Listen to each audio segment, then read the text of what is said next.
For more on the tax cut debate and outsourcing and a lot of other issues, I'm joined by former New Hampshire Governor, former Chief of Staff, John Sununu, a surrogate, of course, for the Romney campaign. Governor, it's great to see you again. Nice to talk to you, Andrea. How have you been? I've been very well, thank you. But here we are. It's 47-47. It doesn't look as though either of them are moving the needle. But Mitt Romney today, you just saw in Colorado, which is one of the important battleground states, making the point that President Obama has an outsourcing problem. Yeah, he does. And the outsourcing issue really causes two problems for President Obama. One, it underscores his dishonesty. The ad they were running, which all the independent fact-checking groups have said is dishonest, ends with President Obama saying, "I'm President Obama and I approve this message." It should say, "I'm President Obama, I approve this dishonest message." And the second problem he has with outsourcing is that there is a huge amount of outsourcing which was driven by Obama policy. The money, the $500 million they gave to Fisker created jobs in Finland. The solar energy grants they gave and created jobs in Mexico. The wind turbine grants they gave created jobs in Denmark.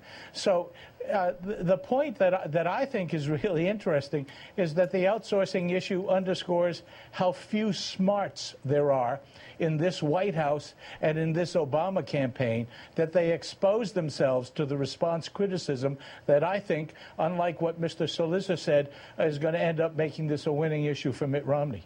But isn't it a winning issue for the White House fundamentally?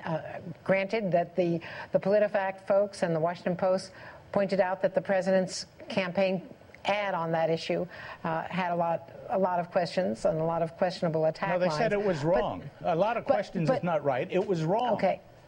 But the point is that isn't Mitt Romney more vulnerable than the president on this issue? Because there still is the whole question of private equity, of outsourcing. You can argue about when he left Bain Capital and whether he was still getting money from Bain Capital and what some of the companies in Bain were doing, companies that did end up working overseas and sending jobs overseas. But isn't it a bigger problem for Republicans than for the White House? No. When you send $500 million to Fisker and it goes to Finland immediately, when you send the solar money and it goes to Mexico, when you send the turbine money and it goes to Denmark, and we can go on all day, there's $29 billion worth of purchases that came out of this administration, outsourced jobs to foreign countries. Mitt Romney outsourced zero. Obama outsourced 29. Zero. He wasn't there when those issues came up. Well, first of all, the $29 billion are not all outsourced from the administration, because sure they are. A lot of those jobs still remained here. There are jobs when you do a grant, Governor, there are jobs here as well as overseas. You're struggling, Andrea. You're struggling.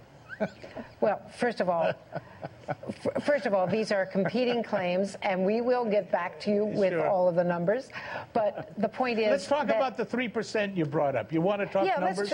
Let's talk about the Joint Committee on Taxation and Glenn Kessler in the Washington Post. But that 3% represents the group of small businesses that create the bulk of the jobs under small businesses. They're the larger ones. So they don't create 3% of the jobs. It means 3% of the small businesses, which create the majority of the jobs. So give all the numbers. That's not what the Joint Committee on Taxation but said, it is. Sir. Yes, it is. Yes, it is. They create most of the jobs involved. That is not what Glenn Kessler with the Washington Post or the Joint Committee on Taxation said. They said that only 3% of the small businesses are correctly categorized as small businesses and are affected by this tax proposal. That's right. But they are the bigger ones, and it's the bigger ones that create most of the jobs. And the other point that gets lost in all of this is that even the millionaires get a tax cut up to $250,000.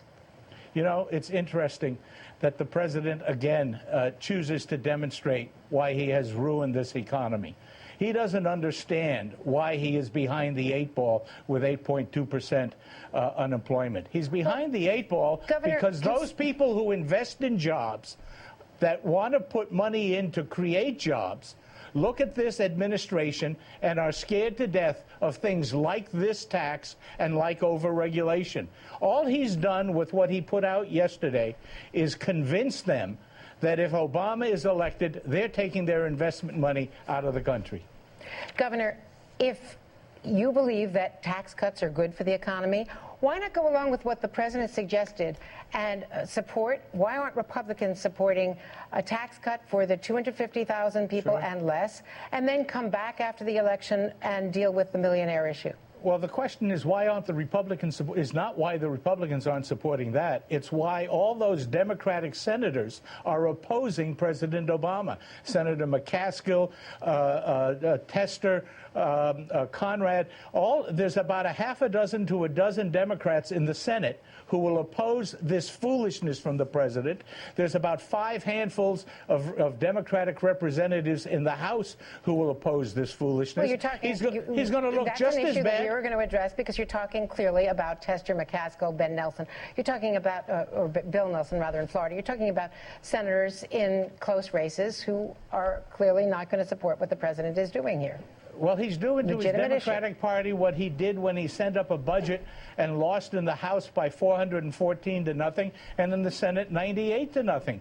All he cares about is himself. He doesn't care about the people that support him politically. And frankly, I think this is just a repetition of a desperate act by a president who wants to create class warfare. It's why he's going to lose.